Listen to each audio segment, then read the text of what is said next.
El clásico de los estadios, el Bernabéu contra el Camp Nou. ¿En qué consiste cada modelo de negocio? ¿Cómo se han financiado?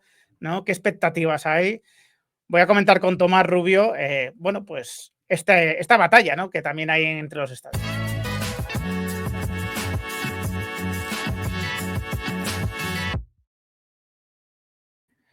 Muy buenas a todos, ¿qué tal? Bueno, pues estoy encantado de recibir, ¿no? a Tomás Rubio para hablar de el Bernabéu, hablar del Camp Nou, ¿no? De cómo se han estructurado por parte de cada club estos proyectos, ¿no? ¿Qué expectativas pueden generar de ingresos a futuro, ¿no? Y en qué se basan, ¿no?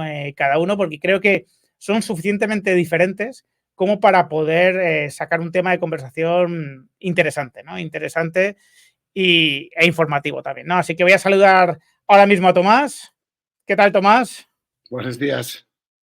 Muy buenas. Es que, fíjate, ¿no? A ver, es una forma de venderlo, ¿no? El clásico de los estadios y todo esto es evidente, desde la prensa se hará en cualquier momento cuando el Camp Nou esté ya rematado, pero realmente sí que enfrentamos, ¿no?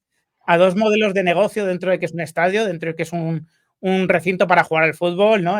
Y para recibir gente, pero son dos modelos de negocio bastante diferentes, ¿no? Y también dos tipos de, o sea, dos modelos de financiación o dos estructuras de financiación muy diferentes, ¿no? Y quería recordar contigo, refrescar, ¿no? Y también apuntar, bueno, pues cuáles son las diferencias, ¿no? Vamos primero, si te parece, a la financiación. Me parece un tema Vale. muy interesante, ¿no? Vamos a refrescar cómo se ha financiado el Madrid para hacer, ¿no? Este Bernabéu que ya, bueno, pues está prácticamente rematado, ¿no? Siempre va a haber retoques toda la vida, lo sabrán, pero bueno, está rematado, ¿no? Y cómo se ha financiado el Barça, que ha utilizado una estructura completamente diferente, también el coste es diferente. Y bueno, vamos a reseñar un poco, ¿no? Las diferencias que yo creo que son importantes. Vale, pues el Madrid lo ha hecho, vamos a hablar de una financiación clásica, ¿no? Como cuando vas a reformar tu casa, que pides una hipoteca, pues una cosa así, no es el concepto de hipoteca, pero ha sido así. Sí, Son tres préstamos, uno de 575 millones a 30 años con carencia de 3 años a 27 cuotas de 29,5 millones, que la primera cuota se pagó en julio del año pasado, ahora este julio se tiene que pagar la segunda. Otro préstamo, que fue aquel del hipogeo, todos estos préstamos han sido aprobados en asamblea, obviamente, de doy fe, 225 millones. doy fe de eso, que hemos votado a favor, sí, sí.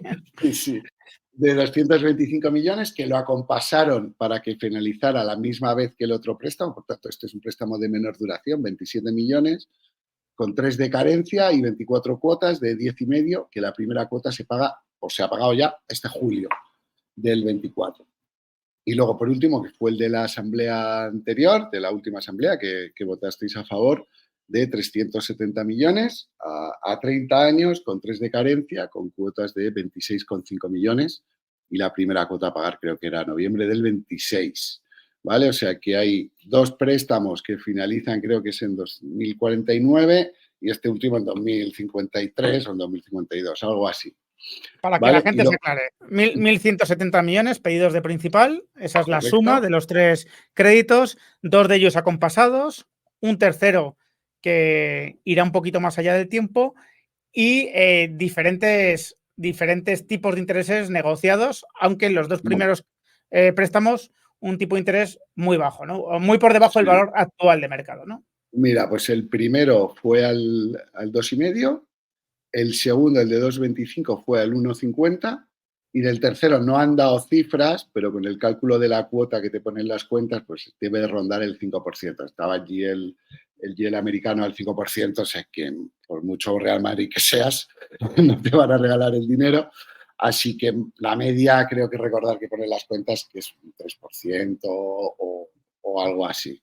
Pero vamos, al final la suma de cuotas, que es lo que nos interesa a todos, son 60 millones, Cada año ¿vale? 60, el Madrid tiene que 60 soltar. millones, ¿vale? Cuando se empiecen a pagar los tres préstamos a la vez. Este año Eso recordad es. que se pagan dos, que son 40 millones, y a partir de la 26-27 creo que es, pues ya entra el otro préstamo y ahí se pagarán los 60. Si alguien quiere hacer los números, es fácil multiplicar cuotas por número de cuotas por importe y salen unos 1.750 millones, intereses incluidos, a lo que único hay que sumar son los intereses que se pagan en carencia, o sea que A ver, sean estamos 100 millones. hablando cuando llegue la letra ya conjunta de los tres, ¿no? Serán 60 millones, 60 millones. préstamo e intereses incluidos, ¿vale? O sea, esa Correcto. es la letra que pagas, como la hipoteca que pagáis. Pues Eso es, cada tal mes, cual. ahí están el principal y los intereses, 60 millones de euros y un coste total, ¿no? Teniendo en cuenta los intereses, por supuesto, de 1.750 millones. Eso es lo que va a costar aproximadamente el Bernabéu, que se terminará de pagar pues por dentro de muchos años, pero que, bueno, pues que tendrá, digamos, ¿no? esa obligación, las siguientes juntas directivas de que asumir, ¿no? Cada Claro. mes de Tendrá que julio. dar unas cuotas fáciles de pagar, contando que el presupuesto este año puede superar a lo mejor los 1.000 millones de ingresos, como hablamos aquel día, pero es que son 60 millones, que estamos hablando, ¿qué? Un 6%. Bueno, en 2026, cuando se empiece a pagar, pues ya estará, si todo va bien, en 1.100 millones, o sea que estamos hablando de un 5% Sí. de la cifra de negocio de ordinarios, que es cómodo. E incluso, bueno, con lo que genera el Bernabéu en todo lo referente, ¿no? Al no partido, digamos, ¿no? Bueno, pues evidentemente es una cuota que vas a poder financiar con los propios ingresos extras que has conseguido como consecuencia de la reforma o que, bueno, no debería ser un problema. El Barcelona, después hablamos de modelo de negocio, ¿no? Pero a nivel de Vale. financiación, el Barcelona ha optado por un modelo muy diferente, bastante diferente, diferentemente estructurado. Explícanos un poco en qué ha consistido lo del Barcelona. Pues ha sido bastante agresivo en el sentido de que no se ha dado vencimientos muy, muy largos. Ellos han pedido 1.450 millones de principal, que han dividido 960 millones en bonos, ¿vale? O sea que al final son financiadores, pero da igual para que la gente lo entienda, es gente que te da el dinero, inversores que te dan el dinero y ya está. Y luego préstamos bancarios, hasta el resto, que son 500 millones. Y donde creo que han sido muy, muy agresivos, quizá porque buscaban cerrar y luego refinanciar cuando mejorara un poco los tipos de interés, aunque han mejorado, pero no es una cosa muy, muy fuerte todavía, es que se ha puesto vencimientos en 2028, tienen que le vencen 611 millones. Los préstamos que pidieron, los préstamos bancarios normales, y le vencen bonos por 120 millones de euros. Entonces, claro, en 2028 tienes 600 millones. Estás obligadísimo a refinanciar porque no vas a generar ese dinero para pagar. Y cuanto más tardes en refinanciar, más intereses estás pagando. El Barça, si no refinancia hasta 2028, va a pagar al orden de 350 millones en total, solo de intereses. Solo han salido las cuentas del fondo de titulación, que las hemos visto tú y yo, y se va a mover en el entorno de 80 millones al año. Fijaos lo que estamos diciendo, para que la gente lo entienda, porque esto para alguien que no sea muy entendido en la materia se puede liar. El Barça en 2028 va a tener que asumir un vencimiento de 600 y pico millones de euros, que evidentemente, como dice Tomás y dice cualquier persona con sentido común, va a tener que refinanciar, no habrá generado esa caja, no habrá generado ese dinero el Barcelona y por lo tanto va a tener que pedir que le vuelvan a prestar, ¿no?, ese dinero y tratar de ampliar plazo, pero mientras tanto, la cuota solo de intereses, pues Tomás, porque claro, no sé, el Barça está en un no amortiza capital, o sea, claro, cuando digo es vencimiento un es que los formato bullet, préstamos, ¿no? Es un eso formato es, bullet. Por lo tanto, los principales se amortizan en determinados momentos determinados, pero no año a año, ¿vale? Entonces, el la Barça cuota final. solo de intereses, la letra que tiene que pagar son 80 millones aproximadamente cada año, siendo la letra del Madrid de los tres créditos juntos de principal e intereses 60, para que nos hagamos una idea de la barbaridad en cuanto a la financiación que supone la diferencia, ¿no? Evidentemente, esto, Tomás, depende de cuándo negoció cada uno. El Madrid, los dos primeros préstamos, lo hemos comentado, están a un tipo de interés que ahora mismo es irrisorio, ¿no?, comparado con cómo está el mercado. El tercero ya es un préstamo más normal, ¿no?, o digamos que más desfavorable, pero bueno, acorde también al tiempo en el que se negocia. El Barça negocia más tarde y también me imagino que puede influir lo robusto, ¿no?, de tu economía a la hora de negociar. El Madrid tenía una situación económica mucho más favorable que el Barcelona a la hora de negociar. Sí, vamos, es que basta por comparar, cuando cerró la financiación el Barça, esto fue en mayo del 23, ninguno de los bonos del Barcelona estaban por debajo del 6%. O sea, todos los bonos, porque había varios bonos, ¿vale? De los 960 millones que pidieron en bonos, lo sacarían a un interés medio del 6,5%. Había unos al 7 y pico y otros al 6,01. Y en los préstamos estaban Euribor más 3,25. Solo quiero recordar el Madrid, que cerró en noviembre, creo, del 23. No, en noviembre del 24, que estaban los tipos de interés muy parecidos, habrá cerrado en el 5,5, si quieres. Es que la robustez económica también te marca un poco, o sea, está a cuánto te van a prestar, que son los tipos de interés, más luego, dependiendo de las características de cada uno, no es lo mismo que vaya yo a pedir un préstamo que vayas tú, porque tú ganarás más o yo ganaré más, no nos lo van a dar en las mismas condiciones. Claro. Pues igual. Tomás se refiere a noviembre del 23, porque noviembre del 24 todavía no ha sido, pero se te ha entendido. Ah, coño, que he dicho noviembre del... Sí, pero bueno, no, pero no. Sí, unos meses después, vaya, unos meses después. Eso es, sí, en la asamblea se aprobó, pues en octubre, yo creo, pues en noviembre el Madrid cerró ese préstamo y claro, más allá de la cuota, insisto, de intereses que tiene que pagar el Barcelona de 80 millones, más allá de que tiene un vencimiento que va a tener que refinanciar ya en el 28 y después vendrán otros, ¿no? También muy grandes. Ahora si quieres los detalles. Claro, está también el tema evidente de que el tipo medio del Madrid aproximadamente puede estar en un 3% y el tipo medio del Barcelona pues, puede estar en un 6 y pico, ¿no? Entonces, claro, el coste financiero para el Barcelona es el doble sin haber refinanciado todavía. Cuando refinancie, se supone que aumentará, ¿no? Porque también, lógicamente, devengará más intereses. No, pero bueno, a lo mejor baja lo que es el tipo de interés. El tipo medio. Sí. Baja, pues seguramente bajará. Lo que la gente no es consciente es que esta estructura de financiación al Barça le ha costado 50 millones de euros en comisiones, no sé qué, no sé cuánto. Le está costando los intereses, que cuando quiera refinanciar, mira, salía el otro día creo que era el de Bizum, que se quiere presentar al Barça, sí, y decía, oye, que esto hay que hacerlo ya. O sea, que te tienes que mover. ¿Por qué? Porque tú ya te estás metiendo en unos costes todos los años que luego es quemar dinero. Y luego, cuanto antes refinancies o intentes empezar a refinanciar, mejor, porque ahora estás tirando muchos intereses. Eso es. Que luego, aunque te baje la cuota, o sea, yo qué sé, se te quede en un 5%, pongamos, de media, le tienes que sumar todo lo que has pagado estos años. Eso es, a eso me refería. Las comisiones de apertura de la nueva financiación, no sé qué, que la gente se cree que va a ser todo fácil. Pues refinancio, como si fuera fácil y simple, pero no, suele ser complicado y caro. Claro, tiene un coste financiero importante, ¿no? Siempre, y a eso me refería, ¿no? Que lo que hará el Barça será mejorar su tipo medio, pero el coste financiero, evidentemente, va para arriba también, ¿no? Por esos costes adicionales que existen. Sí, hablábamos, ¿no? Por rematar este tema de la financiación, que claro, hay un primer vencimiento en 2028, pero que siguen vencimientos muy importantes que también van a tener que ser refinanciados. Pues mira, en 2030 le vencen bonos Lo miro porque me pierdo. No es fácil acordarse. Le vencen, pues tiene 228 millones de vencimiento. Eso en 2030. En 2031 le vence aquel préstamo que pidió Laporta a Goldman Sachs de 500 y pico, que ahí tiene 226 millones, y en 2032 tiene otros 240 millones. Estamos hablando que tiene unos vencimientos de aquí a 2032, que son 8 años, tampoco es un tiempo... Bueno, 8 años ya tendré 50, así que será jodido, pero que estamos hablando de 1.300 millones de vencimientos. Y que en la mayoría de estos 1.300 millones van a tener que ser refinanciados porque el Barcelona no va a generar la caja suficiente como para ir pagando. Y Laporta no es de guardar, quiero decir, no es Laporta el mayor ahorrador del mundo, o sea que no... No sería nuestro Laporta, ¿no? Está hablando ahora de Nico Williams y Dani Olmo, ¿no? Para ahorrar, todo esto es para ahorrar, evidentemente. A ver, modelo de negocio, modelo de generación de ingresos. El Real Madrid apuesta...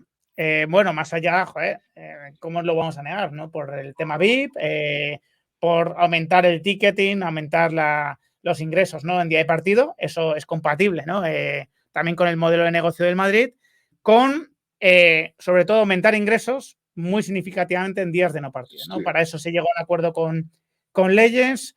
El 30% de los ingresos generados en días de no partido van a ser para Legends durante 20 años, a cambio de 360 millones de euros que pagó Legends en su momento, ¿no? El Madrid apuesta por esto, estamos viendo el tema de los conciertos, de los macroeventos, de los microeventos que no conocemos, que en la memoria del Real Madrid figuran y que generan una rentabilidad importante. Ese es el modelo de negocio del Madrid y ahora hablamos desde el Barcelona también en contraposición.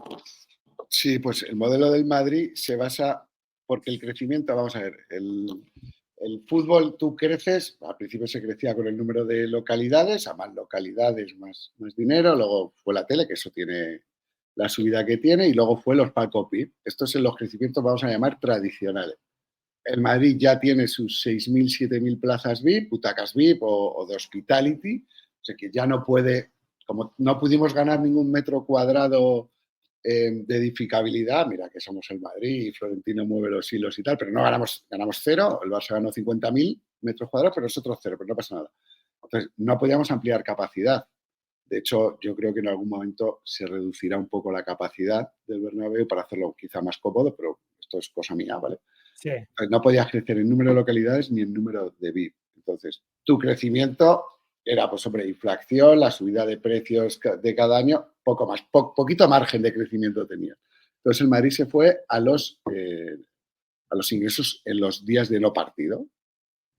Explotar el Bernabéu, no te digo como un centro comercial, pero como una arena multiusos para eventos, para conciertos, meter mucha restauración, que esté abierto las 24 horas, los 7 días de la semana.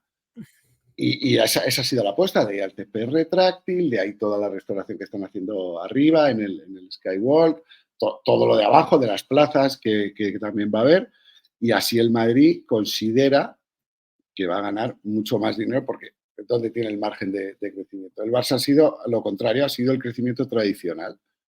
Ha triplicado el número de plazas VIP, porque el Barça era de los clubes de Europa que menos plazas VIP y hospitality tenía, y aumenta la capacidad de, creo que son 5.000 localidades o 4.000 localidades, el Camp Nou, y meterá algo de restauración, seguro también, y ya está. Porque de eventos, mira, lo tengo aquí, en eventos, que ahí te meten eventos, la facturación del parking, que también hay parking allí, quiero decir que no pasa nada. ¿En serio? O sea, se hacen parkings ahí, ¿no? Sí. Hay parkings en muchos sitios. En mi pueblo también había un parking, lo cerraron, pero bueno, que ahí han metido 19 millones, quiero decir. Solo la partida de los ingresos por el estadio del Madrid pasó de 170 millones a 317. O sea que por los eventos, el Madrid presupuesta que le va a entrar muchísimo dinero de eventos. De hecho, lo que envían a los socios, que lo tendrás tú, no sé cómo se llama el documento, hablan de 200 eventos al año. No solo conciertos, evidentemente, porque hay días de partido, no puedes meter conciertos todos los días, pero buscan esos 200 eventos al año. 200 grandes, eventos. pequeños, medianos, de todo tipo. Y ojo, generar un ingreso por alquiler. En unos casos tienes grandes gastos, ¿no? En los macroeventos, porque tienes que soportar, digamos, tú, ¿no? La logística o una parte importante de la logística. En otros microeventos no tienes prácticamente gastos y por lo tanto casi todo el ingreso es beneficio, ¿no? Realmente, o una parte muy importante. Y no son desdeñables. O sea, los microeventos que no conozcamos existen y al Madrid le van a ir dando, bueno, pues un goteo de ingresos muy importante. Claro, el Barça... Tienen un margen de la leche, tienen un margen de la leche porque en muchos de ellos lo que alquilas ya es cuando quitas el césped, tú ya estás alquilando el Bernabéu. Y el alquiler del Bernabéu seguro que vale $500.000 al día tranquilamente, alquilarlo, así que el margen es... Porque el gasto es muy menor, quiero decir. No tienes que meter la seguridad que tienes que meter en un concierto, no tienes que meter las mercaderías que vas a vender en la restauración en un concierto. Es que no tiene nada que ver, es otra cosa. Entonces, Totalmente. De hecho, los macroeventos, aparte de dejar un margen, un beneficio, que insisto, es menor, es un margen porcentualmente menor que los microeventos, pero le dan al Bernabéu, pues hombre, crean una marca, ¿no? O ayudan a ir fomentando esa marca Santiago Bernabéu, generan atracción, bueno, te están dando publicidad gratis prácticamente, ¿no? Y bueno, y los macroeventos, digamos que generan después más macroeventos, pero también más microeventos, ¿no? Por lo tanto, sí, que los macroeventos no puedes poner, o sea, de hecho el Madrid preveía unos 25, 30 conciertos, grandes conciertos, máximos al año. ¿Por qué? Porque esos conciertos exigen montaje un día, el concierto en otro, desmontaje en otro, gastas 3 días. Hay un montón de partidos, por ejemplo, en la Champions, tú ya pierdes el día del partido de Champions y el día anterior porque tiene que entrenar el equipo contrario. Entonces, no hay mucho espacio para meter tantos conciertos, pero sí meter eventos que no sean multitudinarios, sino eventos de empresa, etcétera, etcétera, y ahí ese es el foco principal del Madrid. Eso está clarísimo. El Barça ha optado por un modelo más tradicional en ese sentido, y por Y lo que lo tanto, normal es que llegue a su pico de ingresos mucho más rápido, quiero decir, ya según vaya avanzando la obra, lo normal es que llegue al pico presupuestado, y a lo mejor al Madrid le cuesta un poco más, ya veremos cómo salen las cuentas de esta temporada y de la que viene, pero el Madrid tiene un margen de crecimiento muy superior al del Barça, porque el del Barça en un momento hace techo, porque es lo eso es que lo que hay. te iba a decir. Eso es lo que te iba a decir. El Bernabéu ya, digamos que está en fase de explotación, ¿vale? Ya veremos cuándo alcanza el pico, pero está en fase de explotación. El Barça, en teoría, va a ir estándolo poquito a poco, ¿no? Creen que pueden volver en diciembre del 24. Yo he visto informaciones también que hablan de primavera del 25. Ya veremos cuándo la gente empieza a volver al Camp Nou. No va a volver al 100%. Se dice que la obra puede terminar en 2026. Bueno, sabemos que normalmente suele tardar un poquito más de lo esperado, podría ser 2027. Es decir, el Barcelona en este tiempo, ¿no? En la comparación con el Madrid, está generando obviamente muchos menos ingresos vía estadio. El Madrid está cogiendo carrerilla antes. Llegará un momento donde el Barcelona ya esté al 100% y alcanzará su pico antes que de lo que lo alcance el Madrid, pero claro, con estos años, digamos, de diferencia que hay, puede que El coincidan, Madrid ¿no? va... Puede Es que que vamos a coincidan ver, ambos picos, claro. cuando digo es que el Barça presupuestó, o sea, con leyes, ¿no? Que tienen el acuerdo con leyes, hablaban de unos 346 millones o 350 millones de ingresos por el Camp Nou. Como es un crecimiento, un proyecto tradicional, que es el momento que ya venden los asientos, el ticketing, no sé qué, los palcos VIP, ya vas a estar ahí, lo que te vaya subiendo el coste de la vida o que tú vayas subiendo los abonos y tal, poco más. Vas a ir creciendo muy poco, pero vas a llegar rápido. En cambio, el Claro, Madrid presupuestó con leyes, tiene visto superar los 400 millones por el estadio, que ya es más dinero, claro. y ese crecimiento, lo normal es que tenga menos techo el que tiene el crecimiento tradicional. Obviamente el Madrid en los VIP y en las localidades no va a crecer lo mismo, pero en los eventos, a medida que el Madrid vaya, pues oye, pues a lo mejor puede mejorar los conciertos en el sentido de conseguir alguna fecha más. ¿Por qué? Porque ya vas haciendo el desmontaje más rápido o el montaje más rápido o haces escenarios comunes para... No lo sé, estoy diciendo casi tonterías al azar, pero que a medida que vas avanzando, vas cogiendo un know-how y vas mejorando la explotación del Bernabéu. Por eso el Madrid va a tener siempre un poquito más de margen de crecimiento. Está clarísimo y yo creo que se entienden, ¿no? Perfectamente ambos modelos de financiación, Sí, ambos modelos de negocio. En mi opinión, y creo que estás de acuerdo, pues a mí me gusta más el del Real Madrid. Siempre quiero tener, bueno, la financiación no es discutible, o sea, simplemente es así, o sea, es mucho mejor la del Madrid. El modelo de negocio del Madrid me gusta más porque creo que te da mayor potencial, mayores expectativas a futuro, mayor sostenibilidad y por lo tanto, bueno, y sobre todo, la reforma que ha hecho el Madrid ya le va a servir para muchos años. El Barcelona no va a poder cambiar de modelo de negocio con el estadio, salvo que haga un estadio nuevo en otra parte, porque acabará de reformar el Camp Nou y evidentemente no va de repente a inventarse un techo retráctil ni un césped que se puede meter, ¿no? Por lo tanto, ya la apuesta del Barcelona no ha sido los eventos, no ha sido el día de no partido, ha sido lo que ha sido. A mí me sí, gusta que el haya VIP, posibilidades.